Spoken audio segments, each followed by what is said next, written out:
কাবা শরীফ ধ্বংসের পরিকল্পনাকারী হস্তি বাহিনীর ঘটনা আবিসিনিয়ার বাদশাহর পক্ষ থেকে ইয়ামানের আব্রাহা নামক একজন শাসনকর্তা ছিল।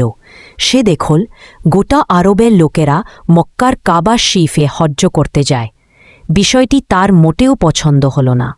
তার ইচ্ছা হল মক্কার পরিবর্তে সবাই আমাদের দেশে আসুক। এ লক্ষ্যে বাস্তবায়নের জন্যে সে ভাবল, কাবা গৃহের অনুকরণে আমাদের এখানে একটি উচ্চ মর্যাদা সম্পন্ন গির্জা নির্মাণ করবে। তাতে বিনোদন ও চিত্তাকর্ষণের সব ধরনের উপায় উপকরণ থাকবে। তা হবে সর্বোচ্চ জাঁকজমকপূর্ণ। তাহলে মানুষ মক্কার সাদাসিধে সেই কাবা বর্জন করে মূল্যবান পাথরে সজ্জিত এই কাবার দিকে ছুটে আসবে। এতে মক্কারের হজ্জ পর্ব বন্ধ হয়ে যাবে। সে এই উদ্দেশ্যে ইয়ামানের রাজধানী সানা একটি কৃত্রিম কাবার ভিত্তি স্থাপন করে। সেখানে সে মন খুলে টাকা পয়সা ব্যয় করে, কিন্তু এত কিছুর পরও মানুষ সেদিকে আকৃষ্ট হয়নি।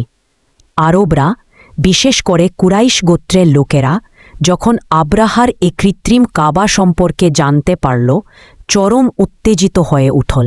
একজন তো ঘৃণাভরে উক্ত কাবায় গিয়ে মলত্যাগ করে। কারো কারো মতে আরবের একজন লোক আগুন জ্বালিয়েছিল। এক সময় ওই আগুনের একটি স্ফুলিঙ্গ বাতাসের সঙ্গে উড়ে গিয়ে পড়ল ওই ভবনে। আব্রাহা এতে ক্রুদ্ধ হয়ে কাবা শরীফকে ধূলিসাৎ করার শপথ করে। শপথ অনুযায়ী বিপুল সংখ্যক হাতি সংবলিত সৈন্যদল নিয়ে বাস্তবে এসে কাবা শরীফ ধ্বংস করার উদ্দেশ্য বের হয়।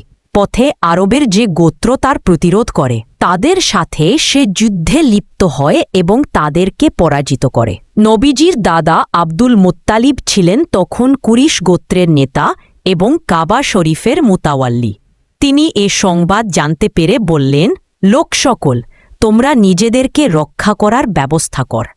কাবার মালিক কাবাকে রক্ষা করবেন। আব্রাহা পথ পরিষ্কার দেখে বিশ্বাস করে নিলে যে এখন আর কাবা ধ্বংস করা কঠিন কাজ নয়, কারণ সেদিক থেকে মোকাবেলা করার কেউ নেই। আব্রাহা যখন মক্কার নিকটবর্তী মুহাসসার উপত্যকার নিকট পৌঁছল, তখন সমুদ্রের দিকে থেকে হলুদ আর সবুজ রঙের ক্ষুদ্র ক্ষুদ্র পক্ষীর ঝাঁক আসতে দেখল।